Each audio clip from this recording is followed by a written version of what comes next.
When humanity first joined the Galactic Cooperative, diplomats prepared for war. Not with weapons, with recipes. The galaxy was not kind to younglings. On most worlds, survival came first, comfort second. Alien cubs were raised on nutrient paste, mineral blocks, or protein gels engineered for efficiency. Sweetness was rare, celebration was rarer. Humans found this deeply upsetting. It began on Station Cathara, a massive orbital hub circling a violet dwarf star. The station housed dozens of species, including the Virelian small, furred beings with luminous eyes and oversized ears. Their cubs were the size of human toddlers, with soft striped tails and a habit of chirping when curious. Lieutenant Maria Alvarez first met them during a trade summit. She had been assigned kitchen duty. Human Alvarez, the Virelian ambassador, clicked nervously. "We request observation of your species." "Breakfast ritual," Maria grinned. "You picked the right day?" She wheeled out a stainless steel contraption that looked suspiciously like classified alien technology. The waffle iron. The scent hit the room, first warm butter, vanilla, and cocoa blooming in the recycled station air. Several Virelian cubs, previously huddled behind their guardians, peeked out. Maria poured chocolate-infused batter onto the iron. It sizzled softly. Steam rose. The cubs chirped louder. One brave little Virelian toddled forward, whiskers twitching. Its name tag translated loosely to soft glow under rain, though Maria privately called him Glowy. "Permission to approach the device?" the ambassador asked. Maria laughed. "It's just a waffle maker. Totally harmless. Unless you're counting happiness overload." The iron clicked open. Golden brown waffles emerged, perfectly grid-patterned, studded with melted chocolate. Maria added sliced strawberries and a gentle drizzle of syrup. The cubs froze. Their wide eyes reflected the glossy sheen of syrup like sacred relics. "Human Alvarez," whispered the ambassador, that is not standard nutrient composition." "It's breakfast," she replied. Glowy reached out one tiny paw and poked the waffle, warm, soft, real. He took a bite. Silence fell over the room. Then, a chirp so loud it echoed off the station walls. Glowy's ears shot upright. His tail puffed to twice its size. His bioluminescent stripes glowed bright gold. He shoved the rest of the waffle into his mouth with unrestrained joy. The other cubs surged forward. Chaos followed. Maria had prepared for this. Humans always prepared for feeding small creatures. Within minutes, waffles lined every surface. Chocolate waffles, banana chocolate waffles, mini waffle sticks for tiny paws. The Virelian guards watched in stunned horror as their cubs abandoned centuries of dignified composure. They giggled, they danced. One attempted a somersault. "Is this safe?" the ambassador asked faintly. Maria sipped her coffee. "It's sugar.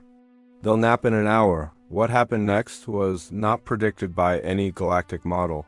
The cubs began returning every morning. At first it was just Virelians.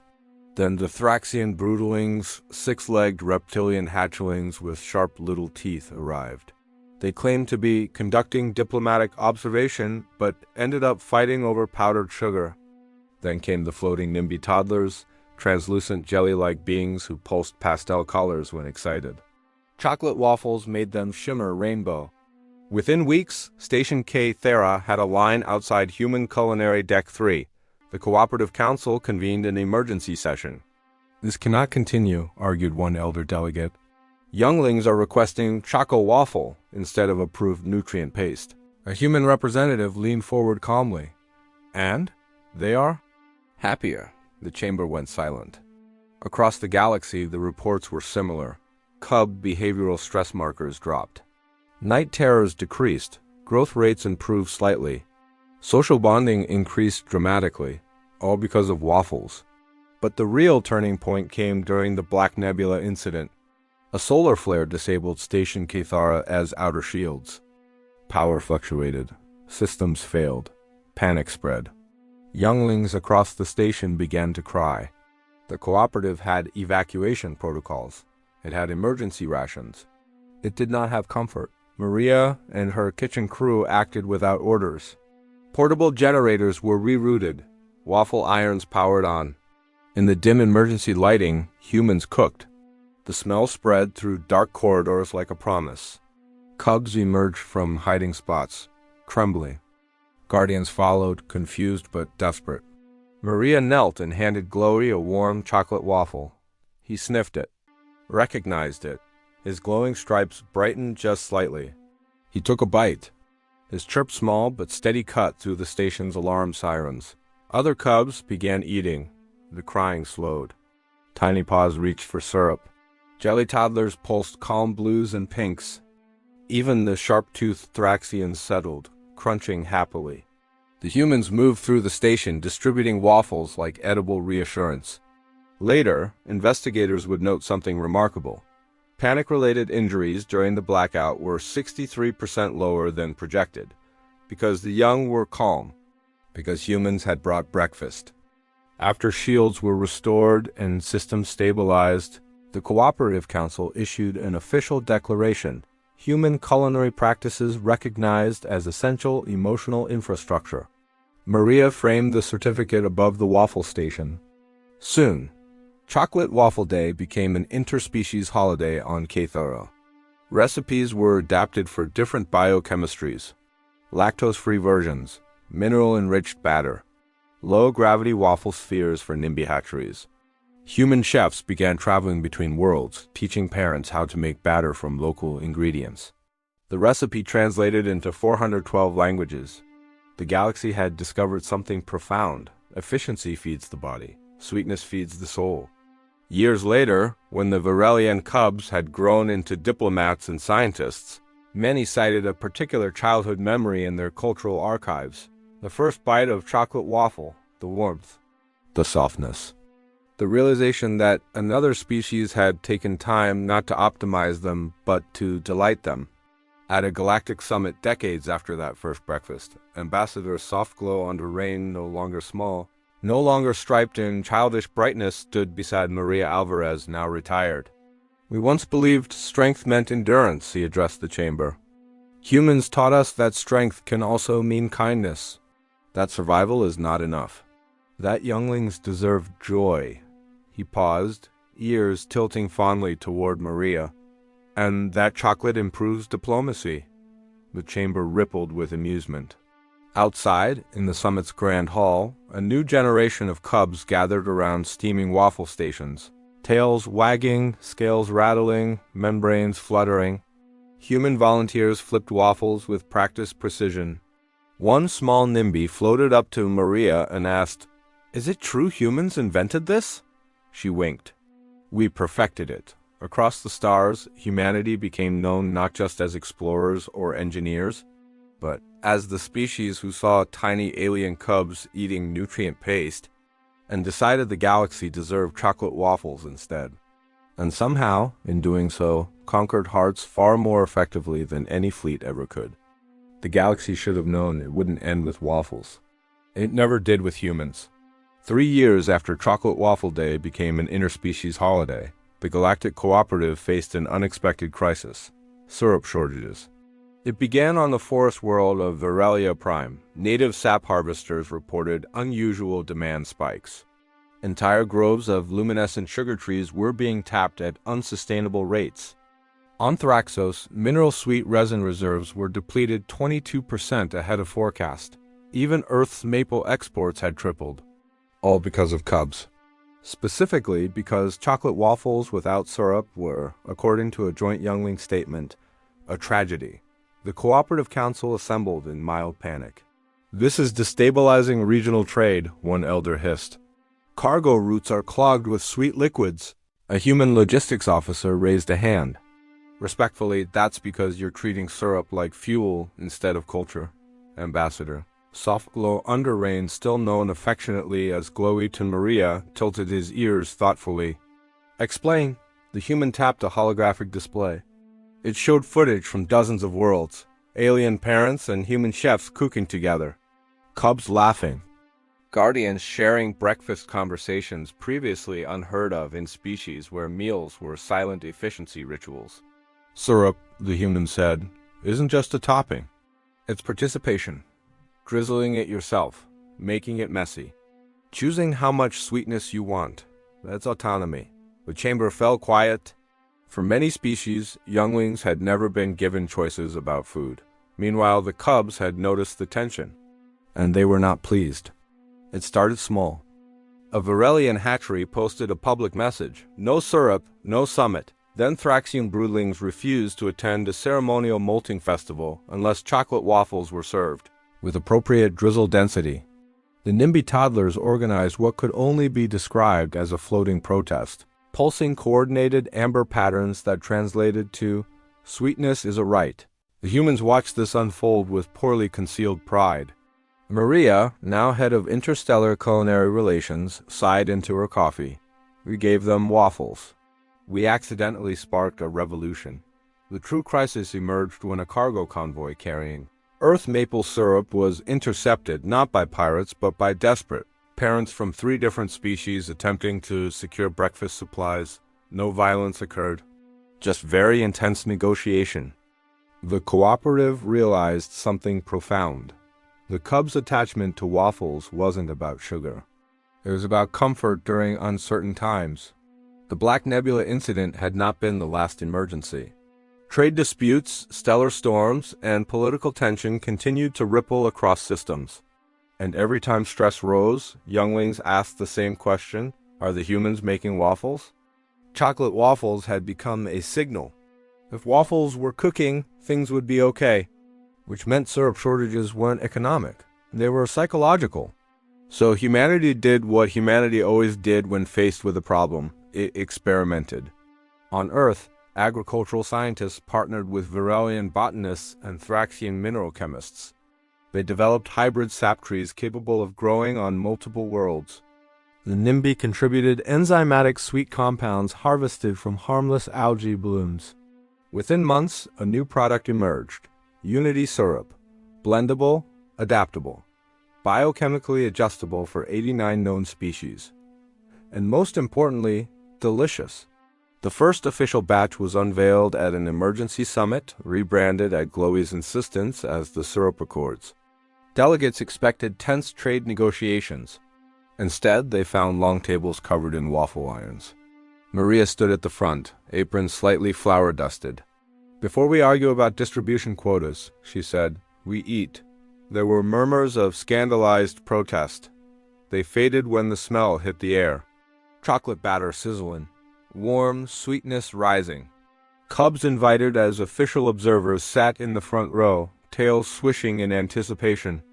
Maria poured Unity syrup over the first waffle. It shimmered faintly, adjusting to local atmospheric chemistry. The drizzle sparkled gold for Varelians, deep amber for Thraxians, iridescent pink for the NIMBY. Glowy took a bite. His adult bioluminescence flared instinctively bright, joyful, unrestrained. Gasps echoed around the chamber as hardened diplomats felt something unfamiliar stir in their chests. Memory, safety, home. Thraxian blood leaders sampled it next. Their armored frills relaxed, tension plates settling flat. NIMBY delegates pulsed soft lavender, their species color of profound contentment. Maria crossed her arms. "Now," she said gently, "let's talk distribution." The negotiations that followed were the shortest in cooperative history. Shared agricultural initiatives were approved. Syrup cultivation zones were established across 5 systems. Humans offered open-source waffle technology, including low-gravity batter stabilizers and adaptive heating plates. In return, other species shared advancements in sustainable farming, atmospheric stabilization, and nutrient efficiency. The Syrup Accords didn't just solve a shortage. They reshaped trade philosophy. Resources were no longer allocated purely by survival metrics. Joy became a measurable factor. Cubs across the galaxy celebrated the first official shipment of Unity syrup with synchronized breakfast broadcasts. Holograms displayed thousands of species drizzling sweetness in unison, and something unexpected happened. Conflict incidents between member species dropped 18% over the next cycle. Because it is surprisingly difficult to declare economic hostility towards someone whose child you've seen with chocolate on their face. Years later, scholars would debate the turning point that solidified humanity's place in the cooperative. Some cited technological adaptability. Others referenced crisis response protocols, but most agreed it was simpler than that. Humans understood something the galaxy had forgotten. Younglings shape civilizations. Feed them only efficiency, and they grow cautious. Feed them joy, and they grow brave. On Virelia Prime, in a sunlit grove of newly planted hybrid sugar trees, Ambassador Softglow Under Rain stood beside Maria once more. "You realize," he said, ears flicking with amusement, "this all began with a single waffle." Maria smiled. "That's how humans work. Small comfort. Big consequences." In the distance, cubs from half a dozen species played beneath the glowing trees, sticky-pawed and radiant. One tiny Thraxian hatchling looked up at Glowy and asked, "Ambassador, is it true humans once fought wars?" Glowy considered the question carefully. "Yes," he said. "But they also fight for breakfast." Maria handed him a fresh chocolate waffle, syrup glistening in the light of two suns. "And we're very good at winning those," she added. Across the galaxy, waffle irons warmed. And in homes, stations, and hatcheries alike, sweetness continued to spread, not as indulgence, but as diplomacy. Because humanity hadn't just shared a recipe. They had shared a promise.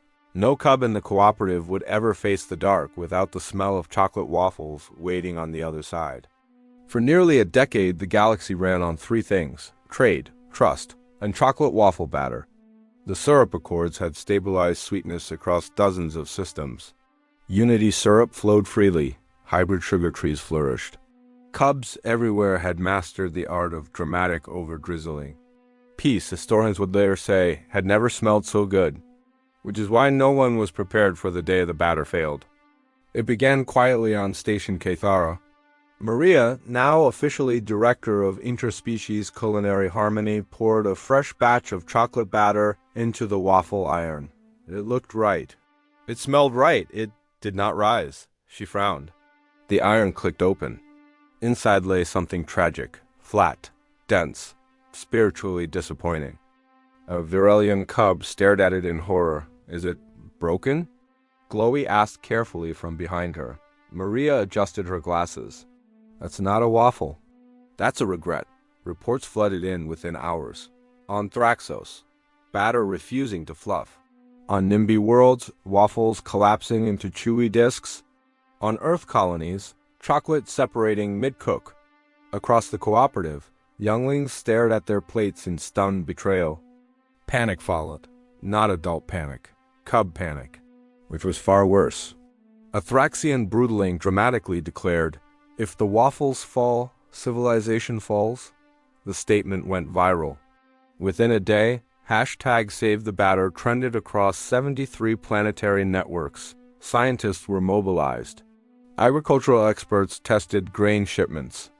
Cocoa reserves were scanned for contamination. Atmospheric variations were analyzed. Finally, a NIMBY biochemist noticed the anomaly, a subtle shift in microbial balance, a galaxy-wide fermentation drift.